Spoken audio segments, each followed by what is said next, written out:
Welcome to our CyberWise Chats, where we talk about the challenges of raising and teaching digital kids.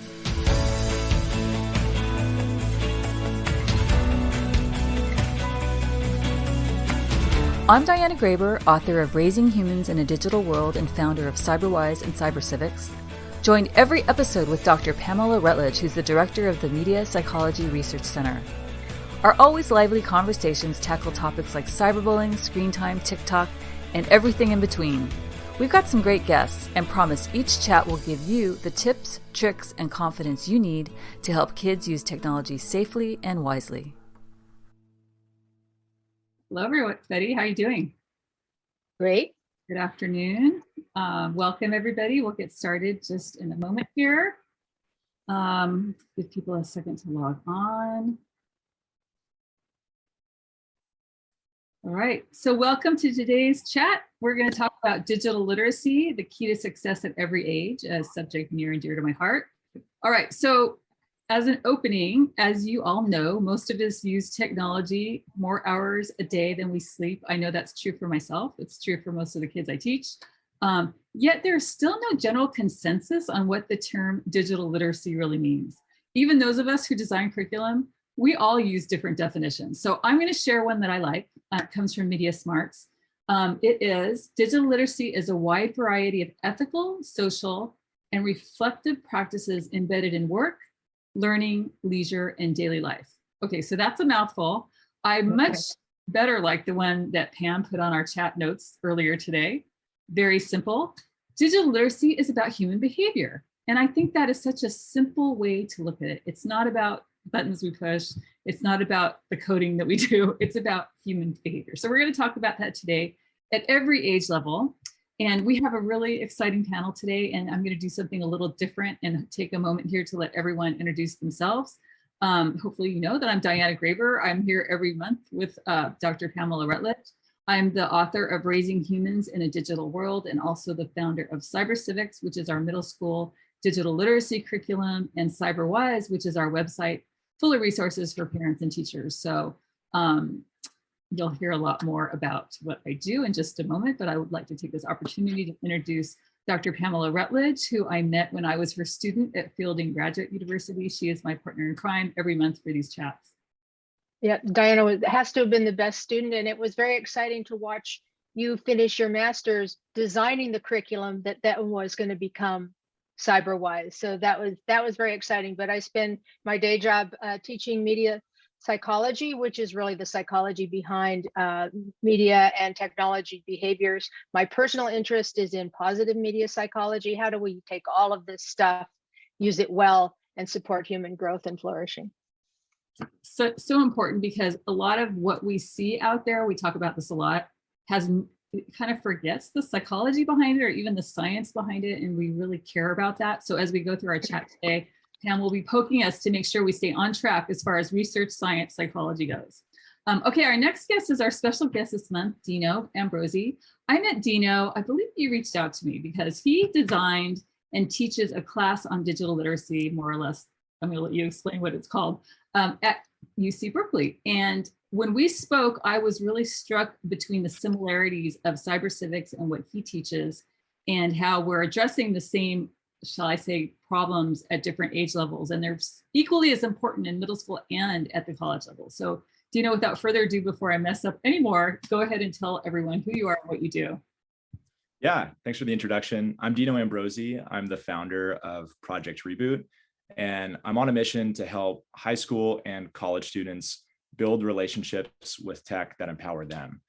I was in that first group of students that got on social media in middle school, and I didn't have a CyberWise. There wasn't, much digital literacy education out there at the time. And I slowly just kind of developed some bad tech habits that really held me back, particularly during my first couple of years of college. So I actually took a little break from school, went and did an internship, and started to rebuild my own relationship with tech, which inspired me to create a semester-length course called Becoming Tech Intentional that I taught at UC Berkeley to over 60 students over the past 2 semesters. And I just graduated a couple weeks ago. And I've founded Project Reboot, which is my effort to spread the teachings of that course to a broader audience. So I do consulting directly with high school and college students. I'm planning some boot camps throughout California and doing some speaking engagements and workshops at high schools. So yeah, super excited to be here. Thanks for having me on. Of course. And you can probably see as he's speaking, I'm trying to put links that he's referring to in the chat box. I think I messed up the first one, but throughout the talk, I'll be trying to upload relevant links so you can share them. CJ is going to be helping me out with that. Also, please, any questions you have, we'd love to address them as we go on. And I'm going to turn to CJ now, who we met through Fielding Graduate University, because he is also pursuing an advanced degree in media psychology, which is what brought us all together. And CJ has a really interesting background, and I'm so excited about what he's doing to help our organization address a whole new audience. So CJ, take it from there. Yeah, so I currently work in the kids media space in streaming, and work with some of the kind of biggest brands in kids entertainment. And the way I kind of got involved with CyberWise was I realized that I felt like I had kind of an ethical responsibility to understand how media kind of affects kids and their brains and their psychology, because I was doing things that were affecting what kids watched. And I was like, I don't know what I'm doing or if this is good or bad or what. So I needed to educate myself. So that took me to Fielding Graduate University. And then I got through the school, got an email that said, hey, there's this company that it does this thing. Do you want to meet them? And I like tentatively was like, sure. And then I met Diana and I was like, 2 hands up. Absolutely. I want this. This is incredible. And so that kind of led me here. And I'm bringing my kids media expertise, and specifically in entertainment and streaming to this conversation. All right, well, let's start with you, because we're going to kind of work our way from the youngest kids up to the oldest. All of us are kids, right? To the oldest. And so CJ, kids are spending more time than ever watching streaming media. And it's starting at really young ages. And no matter what the recommendations are, it's impossible for, and I know this firsthand because my kids went to a Waldorf school, we tried. It's impossible to shield kids from media at any age, because whether they're watching it or not, their peers are, and they're talking about it. It's part of their culture. So let's talk about how kids, how are they gleaning? What are they gleaning from these media messages? And how is that laying the foundation for digital literacy? Yeah, it's a great question. The thing that I think adults in general, and specifically parents and teachers, need to understand is that these big companies, these studios that own streaming services and YouTube and TikTok and everything, their goal is to make sure that the kids understand, kids and parents and anybody, but specifically kids, that if you have any emotion, if you're feeling anything, if you want to feel something, there is content made for you.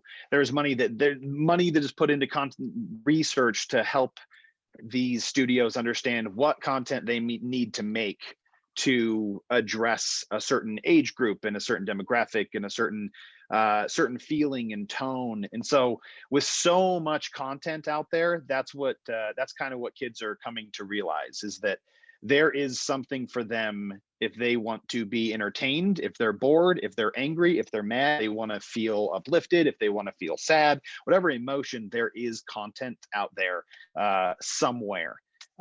So when it comes to kind of digital literacy and understanding that, is that this is a really big tool.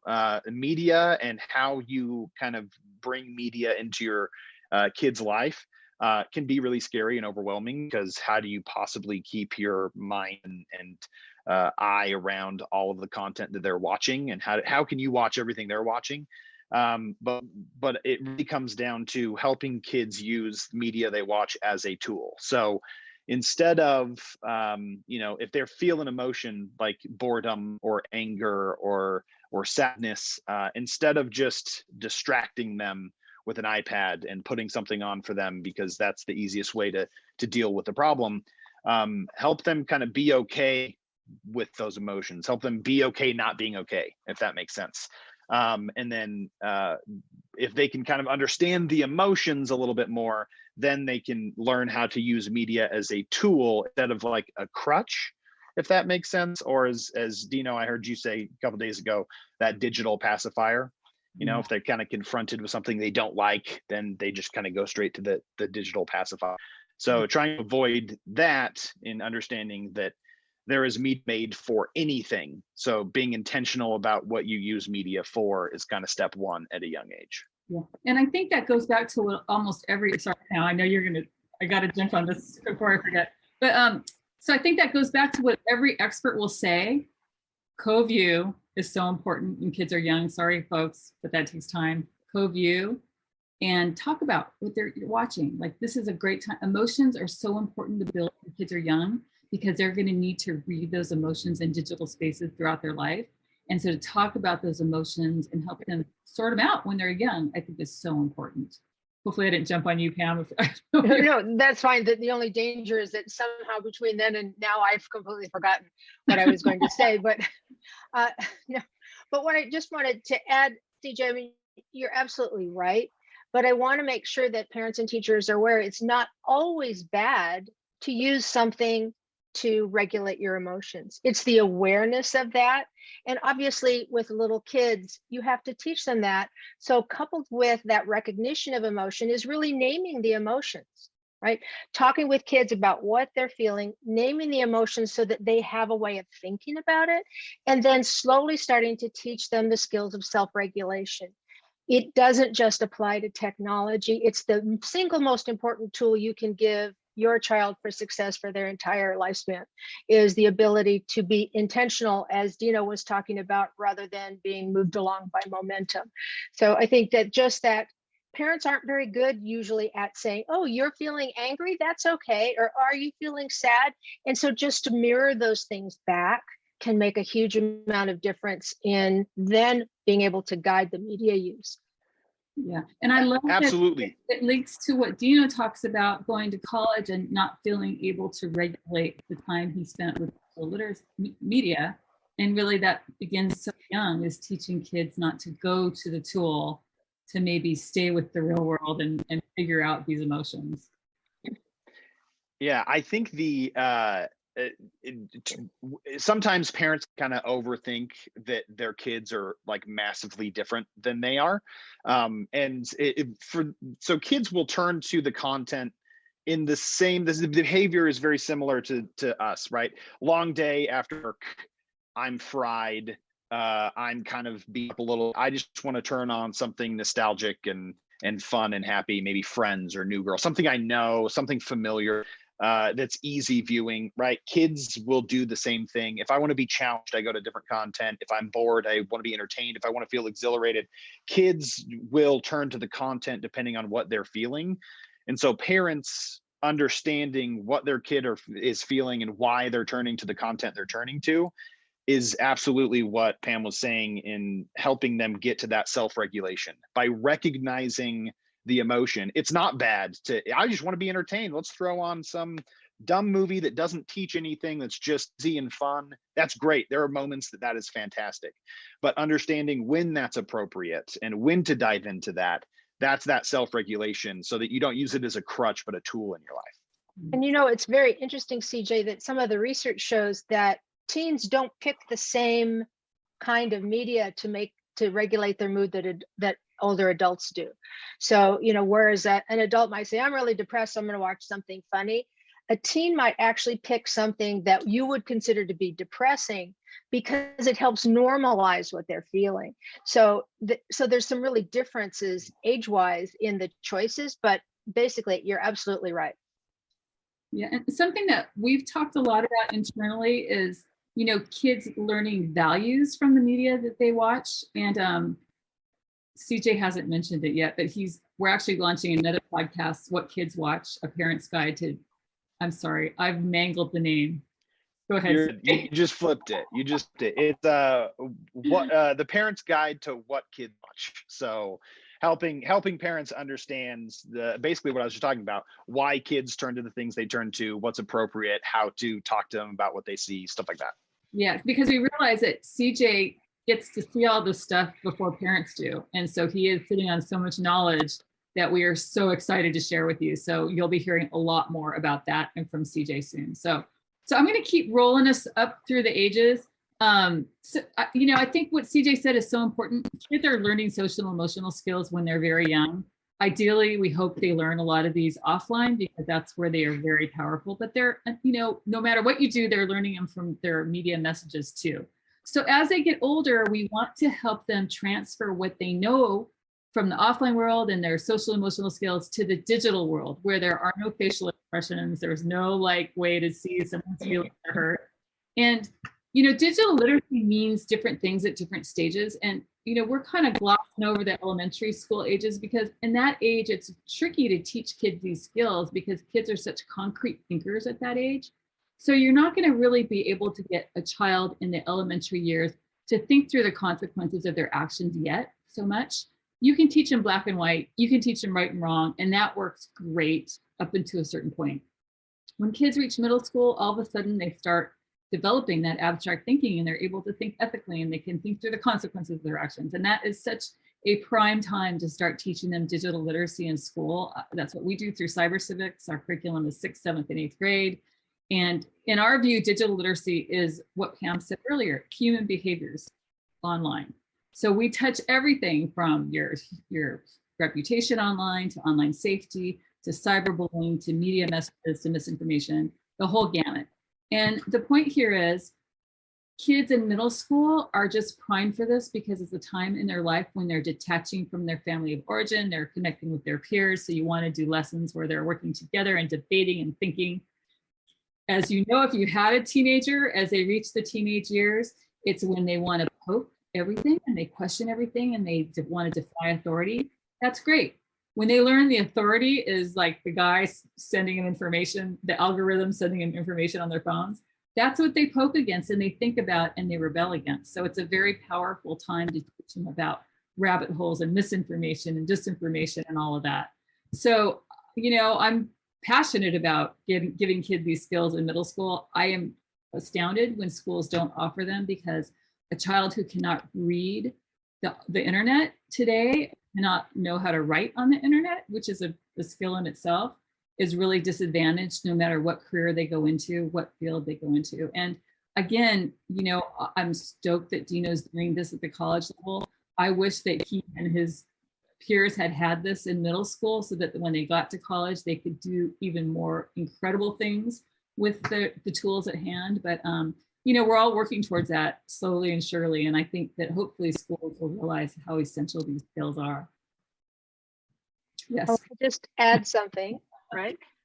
Obviously, I'm a big fan of CyberWise, but I think what is really important for people to understand about what you're doing is that it is completely different from most digital literacy training courses. It is about the fundamentals. You do at least half of your lessons with no technology at all, because you're teaching them about core concepts of human behavior, about relationships, about values, about decision-making and choice. And that's so important because the technology, my mantra, it's not about the tools. The technology changes like in a minute. If we had written a book to be published 2 years ago, it wouldn't have TikTok in it now. So it's really important to teach those skills foundationally so that they're prepared for the next TikTok or the next Instagram and can manage it skillfully rather than just knowing where the privacy buttons are. Right. And I always think back to this student I had, oh gosh, so long ago. He's the same age as my youngest daughter, so he's 23. And at the time I was teaching about digital reputation, don't post this online. It could hurt you someday if you apply for a job. So then connected with him years later and he said, Mrs. Graber, I actually applied for a job and the guy asked me to pull out my phone and he went through my Instagram account to see what I had posted, which I think is borderline illegal, but anyway. I'm pretty sure, yes. And he said, when you were teaching us this, there wasn't even an Instagram back then. And now it happens. So I was like, there disproves what Pam said. It's like, we're not teaching about tools, we're teaching about behaviors that these kids will use online and off. And so I'm going to go straight to Dino now because he really is our special guest. And I think it's so exciting that he has designed a course that addresses this at the college level, which I think is extremely unique. And it comes from his personal story of struggling with all this. So Dino, why don't you start with telling us your personal story and how you came to design this course? Yeah, definitely. So as I mentioned earlier, I didn't have a digital literacy curriculum like this in middle school or high school. And I think that definitely played a part in me developing an unhealthy relationship with tech. But I think it was really more than that. Broadly, I just was not very prepared for the transition from high school into college. High school is very, very structured. Your time is almost managed for you in a sense. You show up to school, you go from class to class to class. You've got study hall and extracurriculars, and then you come home and you live at home with your parents and do your homework at night. It's very A to B, clear what you need to do to succeed, at least at the high school that I went to. And that was just not the case in college. I came in as an engineering student at Berkeley, and all of a sudden it's like you've got one class this day and 3 this day, and there's no routine, and it's really on you to figure out how to manage your time and study effectively. And I just was not really prepared for that, and it didn't take me long to fall behind. And as a result of that, it was really the first time that I was dealing with stress, anxiety, feeling overwhelmed. That those were not emotions that were all that present for me in middle school and high school, which I'm very fortunate for. And I think that is a good thing in college, right? Like, you should be challenged. If you don't feel some level of stress, it's probably too easy, and you're not going to achieve the level of growth that you really should throughout college.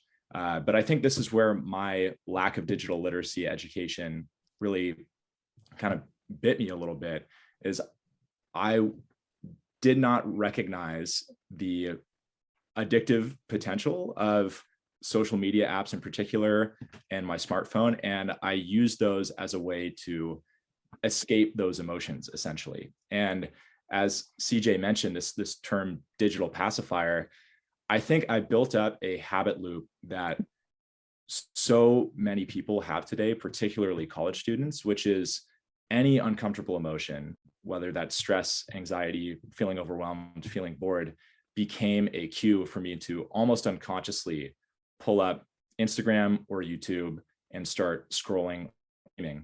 And slowly, I just started my screen time increased, and it got to the point where I was watching 4+ hours a day of YouTube and Instagram, and literally scrolling more than I was studying. And of course, that cycle of uncomfortable emotion becomes a cue for scrolling is self-reinforcing, because by spending all of that time on social media and YouTube, I'm procrastinating school, which is going to add more stress and anxiety. And it was just it was a bad spiral that I kind of got sent down a little bit. And I actually took some time off of school. I got fortunate in a sense. I got an opportunity to go do an internship. And the reason that I took that was largely because I recognized I needed to hit the reset button. So I moved out to New York. I went cold turkey with social media and just deleted everything, and leveraged that environment change and the accountability that I felt towards my coworkers in the startup I was working for to really start to rebuild my habits from the ground up. And slowly things started to get a lot better. My mental health definitely improved pretty dramatically. I felt like my ability to self-regulate and be intentional and be mindful increased dramatically. I got into a lot better shape. I started running marathons, and all these different aspects of my life really improved. And about 8 months into that internship experience, I kind of had this aha moment that this all centered around me rebuilding my digital habits in particular and changing the way that I interact with tech. And I recognized that so many of the challenges that I faced in college could have been avoided had I had a more comprehensive curriculum on interacting with social media, and had I just taken some time to take a step back and really analyze what it is that I want to get out of these services and how much of my time they're worth, as well as, just developing my capacity to self-regulate and be mindful, and putting up some guardrails on my devices themselves to make it more difficult to engage with them unintentionally. So yeah, that's what motivated me to develop the course that I taught the last 2 semesters. It's been a wild journey with a lot of ups and downs, but I'm thankful that I went through those struggles in those first couple of years, because I really would not be where I'm at today without them. I think that's such an incredible story. And the one thing I wanted to ask before I go to Pam, because I see she's got a question, I always like checking before you, sorry, Pam, is so are you going to make this more widely available other than just at Cal? How is that working right now? Yeah, so I launched Project Reboot a couple months ago, and that's my effort to spread this to as large of an audience as possible. So I'm starting with doing some one-on-one consulting with high schoolers and college students, but the long-term goal is to scale it up as big as I can through in-person boot camps, eventually potentially online courses. I'm going to try to build out and articles, a knowledge base on my website. And I'm actually really fortunate to have 3 of the students that I taught this past semester who are super enthusiastic about the course and are going to work with me to carry it on at Berkeley. So it's really awesome to be able to leave that legacy. And my hope is just to continue iterating and improving the content, and eventually potentially get it to the point where anybody can teach it, like CyberWise or cyber civics, and then I can license it out to high schools, colleges, whoever it might be. In my mind, it's such a necessary, important thing for college students to maybe start with that before they launch into whatever degree they're going after. Yeah, absolutely. And it's really not as hard as one might think to make a pretty dramatic change in how you're interacting with tech. I think a lot of people just fall into their tech habits gradually without a lot of intention. And when you force people to take a step back and really analyze how their current device usage scales over time, what value they're getting out of Instagram, YouTube, TikTok, et cetera, and how much of their time those platforms are worth, because that's what you're paying for them with, right? They don't charge you money because you pay them with something that's a lot more valuable than money. So you need to make sure that you're getting a good deal out of them. And when you have people take a step back and really come to their own set of informed intentions for how they want to engage with them, and give them a community of peers to have that discussion with, and be held accountable. Like I have students that I put into groups, and they upload their screen time reports to my online community platform. And it's a way for them to keep themselves in check and stay accountable. And they really love having that resource there, because it is a difficult thing to maintain intention over a long period of time. It's easy to get motivated and get a little bit of initial momentum, but building up this capacity to self-regulate is not an easy thing. But yeah, my average student cuts down 3 hours, 20 minutes a day from beginning to end of the course. So it's really surpassed my expectations, and is driving me to just spread this content as widely as I can, because I think it's really important. I just wanted to add, CJ, I mean, first of all, I love what you're doing and that you've tackled this, sharing your story. I think, people underestimate how difficult it is to make change, and going from high school to college. And there are a lot of things that using social media makes you feel like you're replacing. You left all your friends behind, and so you're on social media and you're starting to feel a little more connected. So identifying these emotions that you're having when you make this transition will help with that intention. One of the things that Diana and I tell people all the time is keep a little diary where you're monitoring the mood relative to what you're using, so that you can start to see the patterns. Because as we've all been saying, there's some very positive things. It might be the only way you can stay in touch with your high school friends, or it might be, as you say, you've gone down a deep rabbit hole. It is a form of escape. It's probably healthier than some other ones college students have been known to try. So the idea that you need to escape from that stress is not new. It's not like social media sitting over there going, aha, this sort of new thing, but it is a very powerful tool that is very physically rewarding, especially when you are down in the dumps. So you're getting that mood uplift at a time when you most need it, which also would make that behavior reinforcing. So I think that what you're doing is great, and the fact that you're including community helps address some of that sense of isolation that students feel when they go from high school to college and they feel all alone and they feel adrift, so that they've got that sense of connection. So I think what you're doing is fabulous. It makes me think back to like the beginning of our conversation with CJ. It's like self-regulation seems to be a huge theme throughout this whole conversation. And like, I think about, today parenting, it's so easy if a child's bored or grumpy or whatever, hand them the iPad and they'll be quiet, and it's like, I get it. Gosh, it seems like a wonderful solution, but think of the long-term consequences of that, extrapolate that out through their lifetime. Anytime they're depressed or they can't deal with whatever's going, just go to the device. And I think we have to break that habit so young. And also what CJ was talking about, getting kids to recognize their emotions and maybe talk about them at the very young age is going to set them up for digital literacy success as they get older. Right. And as both CJ and Dino have been saying, being able to sit with negative emotions, life is not just one positive emotion. And this sort of good vibes only trend on social media just drives me absolutely nuts, because it denies the fact that we all have a range of emotions that we have to learn to cope with. And it's learning to cope with those things that allows us to move forward in life and get things done. So it's all of these tools that allow us to recognize how we're feeling and how we're using them, from the little ones all the way up, are so critical. Yeah, I completely agree.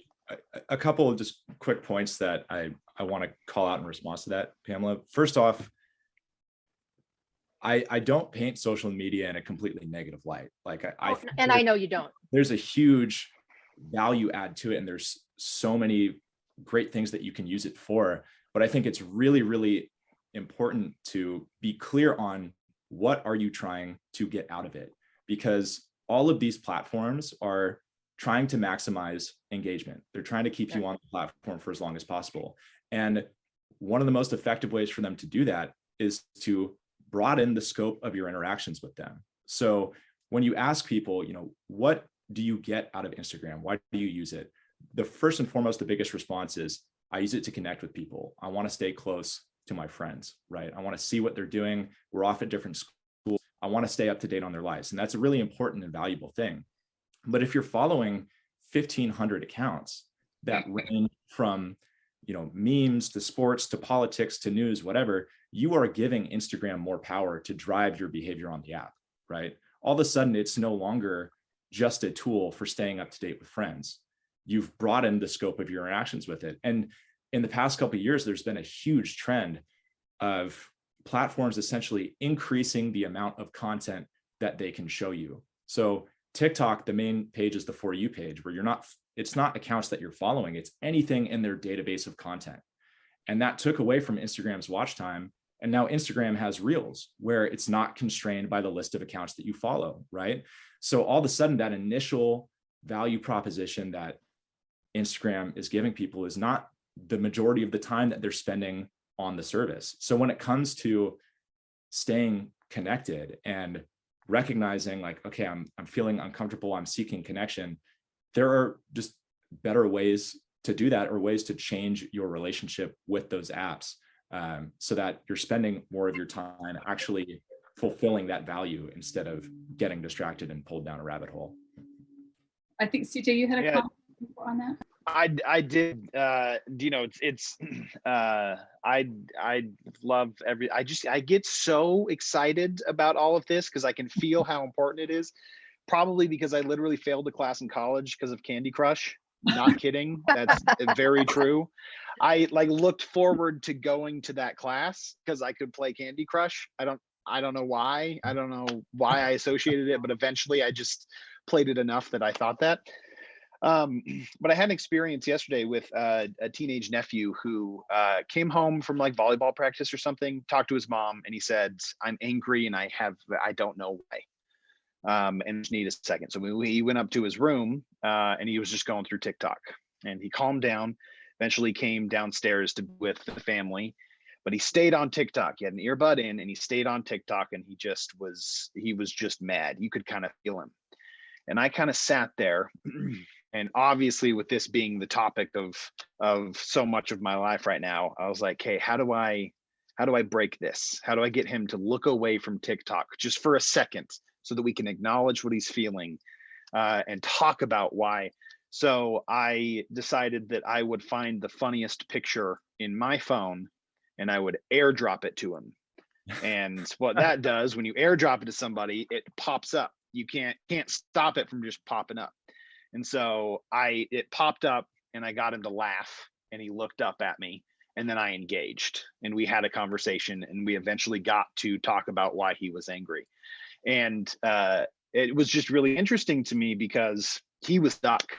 He was stuck inside of his phone, feeling things he didn't want to feel and couldn't quite break it.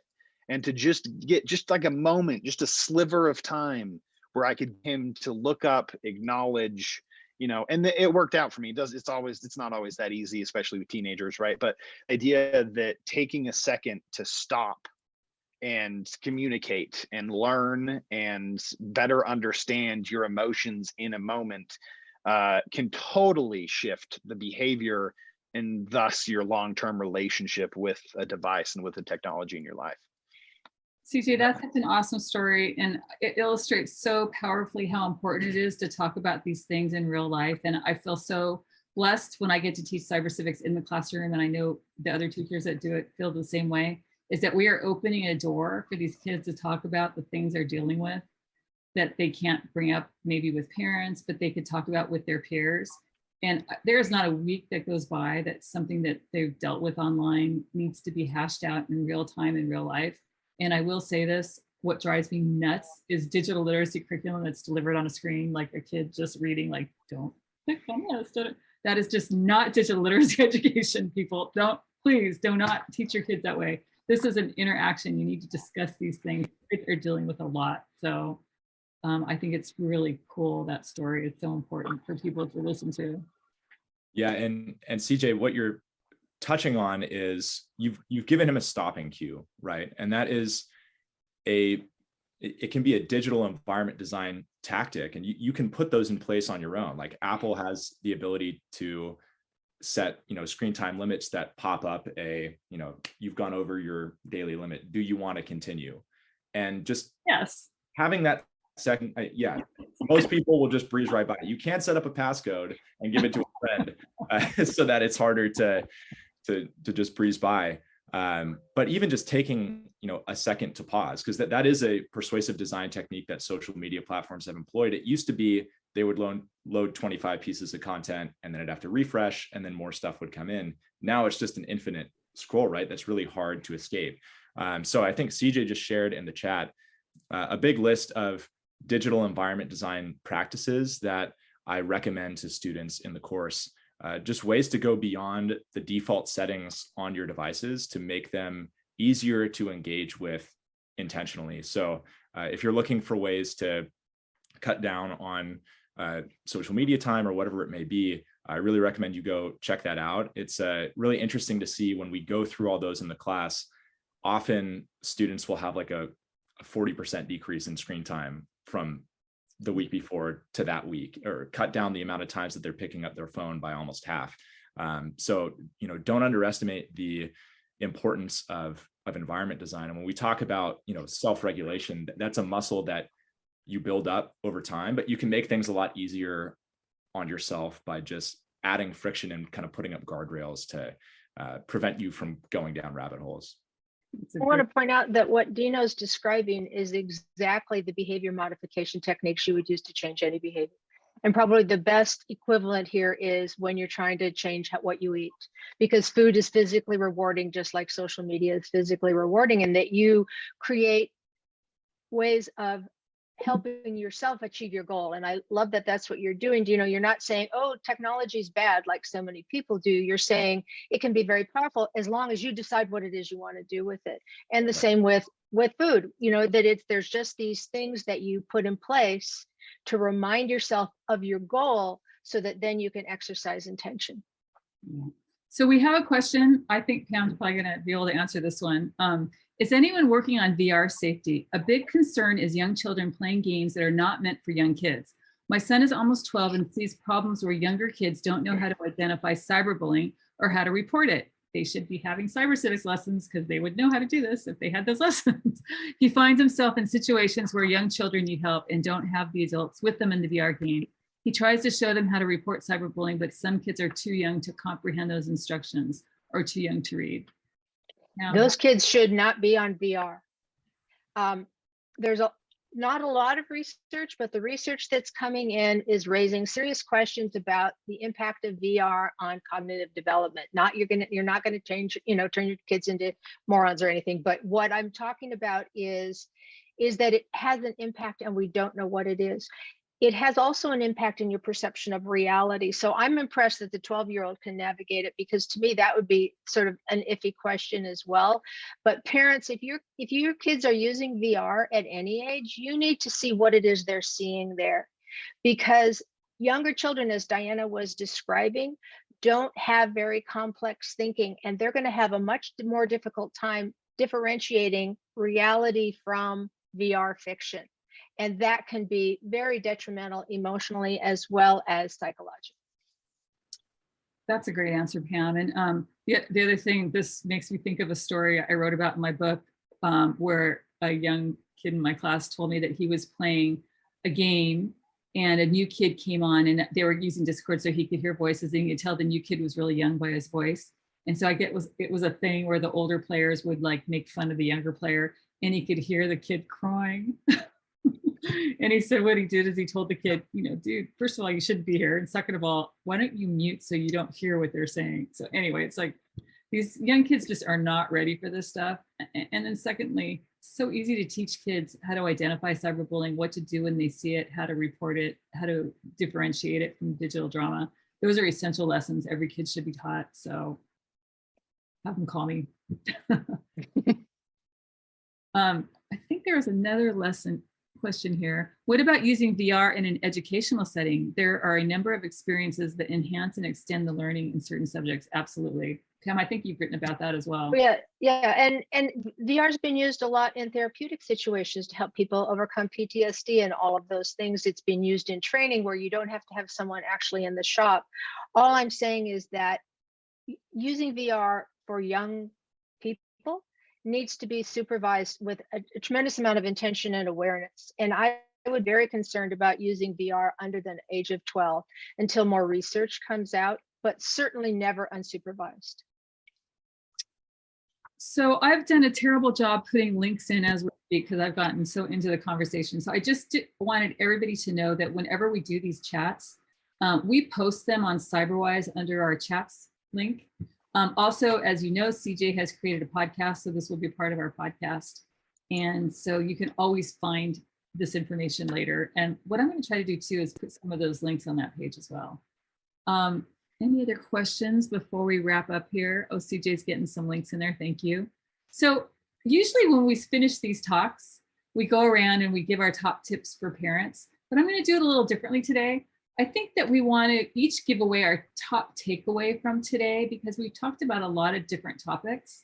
So if there was one takeaway from today, and we're going to start with the youngest again, sorry, CJ, to put you on the spot. What would be the one takeaway regarding digital literacy skills that you would leave listeners with?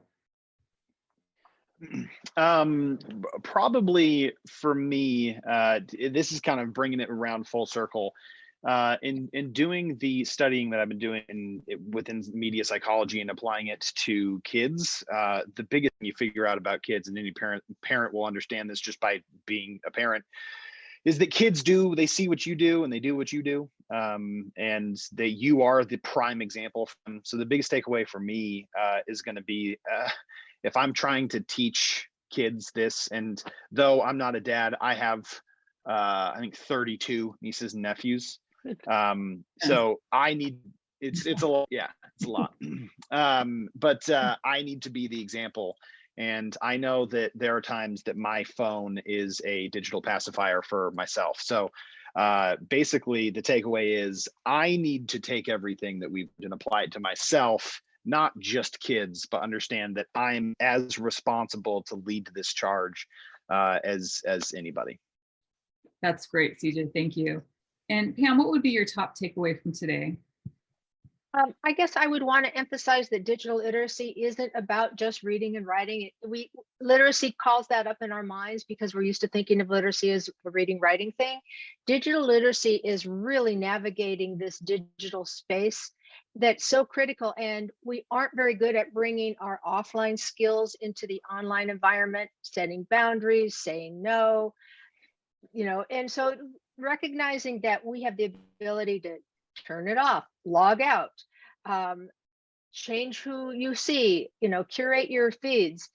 All of those things are ways of managing your environment just like you would offline. You don't go to parties with people you don't like, but you'll scroll through accounts of people that annoy you. So you really have to be intentional, as Dina was saying, about your use, and recognize that you have that, you own you. Yeah, I like that. You own you. That's a great line. Might use that in a blog post someday. All right, Dina, what would be your big takeaway from today?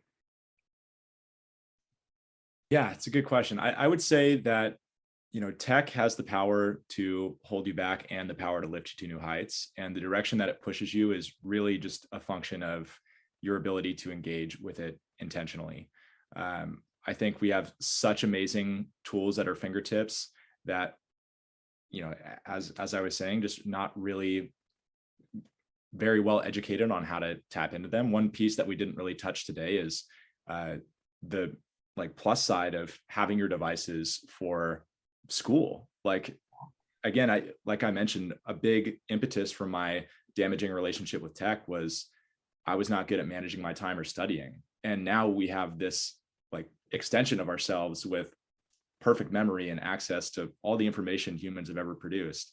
And if we can learn how to tap into that, it can really, really propel us to new heights in school and beyond. So I would say that if you find that tech is holding you back, just try to take a step back and really analyze what you want to get out of it, and approach that relationship with a lot more intention. And please reach out to me if you're looking for help with that. I'm always eager to jump on a call and talk with anybody. So yeah, thanks so much for having me on. This was awesome. Well, absolutely. I am so impressed with what you're doing, and I know that we'll stay in touch. I'm going to try to be as good as I can about letting people know where to find you and how to access your resources. So definitely keep me posted. Thank you. And I have to say, you inspired my takeaway today, because as you were speaking, I was flashing back to, had there been these things when I was in college. I went to UCLA, and I was thinking, gosh, all those frat parties where you're forced to engage with people that you don't know, and you're shy or meeting people, you had to talk because there was nothing else to do. And I imagine today, when kids go to parties, they're probably half the time, if they feel uncomfortable, they probably go straight to their phones and stare at their screens instead of engaging with somebody that you might learn something from. So that's really different. But then on the other hand, as you said, man, how I would have loved Google instead of those nights in the library trying to find just the right book and reading the whole damn thing to find one line that I wanted to use in an essay. So the pluses and minuses, right? And I think for parents to remember, we're preparing kids for a very different world than what we grew up in. And so they absolutely need all those skills that we talked about today in order to maximize the potential that digital tools offer us. So hopefully we've left you with some tips today. Our next chat is going to be in 1 month. We've decided today on July 14th. We're going to tackle the topic of sextortion. If you don't know what that is, there's been a couple of very just heartbreaking cases in the news over the last couple of months of kids taking their lives because of sextortion. So we will unpack what that is, how to make it stop, hopefully. And we're going to have the White Hatter, my friend Darren Lauer, who is a former officer in Canada now, who leads an online safety organization, who has a lot of expertise on this topic. So we're looking forward to that. So once again, thank you so much for what you brought today. It was wonderful. CJ, as always, thank you. And Dr. Pam, you always bring all your expertise to the table. So thank you all. I hope everyone has a wonderful day. Thanks for joining us this month. We hope to see you next time. Bye. Thank you. Thanks, everybody. Bye, guys. Thank you.